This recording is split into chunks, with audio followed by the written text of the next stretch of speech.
Alrighty, let's talk about some planners. Elephant in the room being I have a new planner, and I spoke about this in my last video about stationery no buy of this year. So check that out if you're thinking about where did this come from and why you should buy another planner. I ask myself that same question every day. So that video goes a little bit more in depth of my decisions, and this is the last stationery purchase I made for 2026. So I changed my mind again. I did it again. I'm not proud of it, but because I know I'm not doing it again, like if this doesn't work, I'm gonna go back to something I already own, and I own plenty and enough. I'm just, no apologies here. I'm just gonna go with what I have, and so far I'm happy with it, but my problem isn't that I don't have things I'm happy about. Here we go. It's actually, the great thing is it's actually, the systems have stayed the same. It's just the, aesthetics that have changed really. So I have basically recreated the spreads that I've made in Canva. I've recreated it bullet journal style. I drew it out by hand. And that's really all has changed. So I bought this Kokuyo book from Amazon. It was very reasonable. It was like $7, $8. Again, it's too easy and too cheap to buy things that I don't need. But with 2 clicks of a button, I got it within 2 days. I'm happy with my purchase so far. This is that soft spiral, so it can kind of like bend. It's a spiral book, which I was kind of craving with that Rifle Paper Co. book. So I can bend it backwards, which is something I actually really like. No regrets with that part, but I really didn't need it. I could have been happy in everything else I had, but if this works out, then I guess it's not a purchase that I regret. I just regret that I bought so many books this year without really needing any of them or truly thinking through some of it.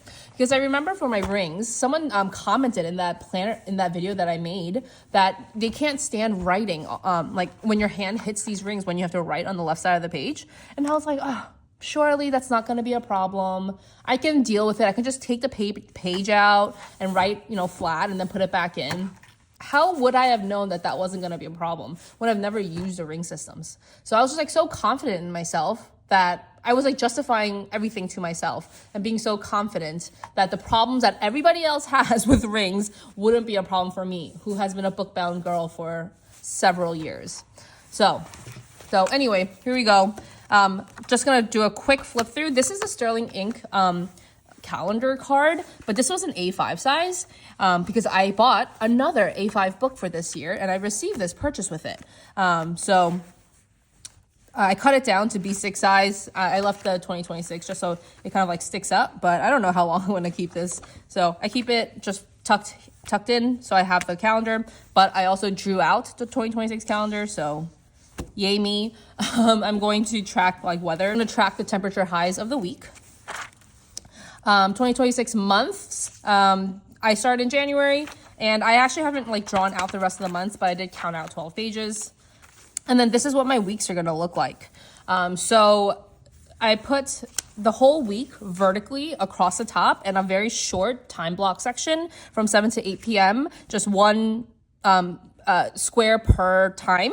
And just so I have a visual representation of where I might have a little bit of time here and there. And then, of course, the days I work, I don't. And then the whole bottom section is going to be my lists. And that's what I had really craved in my Sterling Ink, is just more space for lists and notes and meal planning notes and just things I want to jot down. I also haven't made that for all 52 weeks. So I did like count the pages so I have enough, but I didn't get around to drawing all the weeks. I think I'm just going to do that week by week. So if there's anything I want to tweak, I can. And that was kind of my philosophy here too. I was going to tweak my weekly spreads if I needed to and then print them out. So I'm just going with, it's actually, to be completely honest, it's easier to draw it than it is to design it on Canva. Maybe I'm just too comfortable on paper and I'm like not as technologically savvy as some other people are, but it's just easier. And like you have to learn how to print on certain sizes of paper and it's too much work. Just take a ruler and draw it out. So then after that, I have my goal setting page. I'm going to make my next video will be in depth about this goal setting page. My Q1, Q2, Q3, Q4 spreads that I haven't made. I just kind of wrote it out so that I can, you know, pencil in some things that I want to think about at that point. My reading tracker, my reading trackers that look very similar to Sterling Ink, and my spreads. So that's for the full year. Books I've read. I haven't finished any books yet. Dates I've been on. Things I've bought. Please check out my last video if you're interested in this spread. I left 2 pages for that one. My empties. Hopefully I fill up this whole page. Areas of my life to declutter. So I so far have thought of 18 areas of my life that I want to declutter that I can manage in like an hour or 2 session. And I'm going to tackle these once a week. I have a block of time on Fridays where I have childcare that I can tackle one of these. So one of my big goals that I'll talk about in my next video is to really get on top of my house and home. That's a big one for me this year, and just to have more discipline in myself to make that happen. So this is where I'm starting. My 2026 full year, all the months, all the dates. I'm going to track my period here, and I'm going to track like really good or really bad sleep nights. I have a 1-year-old and a 3.5-year-old. The 3.5-year-old is kind of like, the 3.5-year-old has kind of figured it out in terms of sleep. He'll call out once in a while, but he'll generally sleep through the night. But my 1-year-old has not figured it out, and I'm patiently waiting for that day to happen. So by the end of this year, he will be 2 years old. So let's see how many days of this year he'll have slept through the night, which I'm only considering 8 hours. Like, I'm not expecting this child to sleep from 7 p.m. to 7 a.m. But if he can sleep 8 hours, I'm going to consider that an excellent excellent night to have slept through the night. And then an X, which we already have one of, was a really rough night for us. So January 4th, the start of it all. My workout tracker, alcohol, if I've drank or not. Sugar, I'm actually going on a little bit of like a sugar experiment. I'm not eating dessert this month. And then next month, I think I'm going to cut out sugary coffee drinks. And then we'll see if I even keep it up for more than 2 months. But I just want to see if that makes any changes to my life and like the way I feel. So far, except for January 1st, I have kept that up. Who's sick? This is a great tracker. Who's sick? January 2nd. It has already started. So are one or both of my boys sick? Is a parent sick? Are we all sick? So fun to track. I will say, when they did get sick, like it was when they did get sick January 2nd, it sucked. But I was like, oh, I can write that in my planner. So yeah, like silver linings in the midst of being a parent of a small child. Eating out, I did this last year.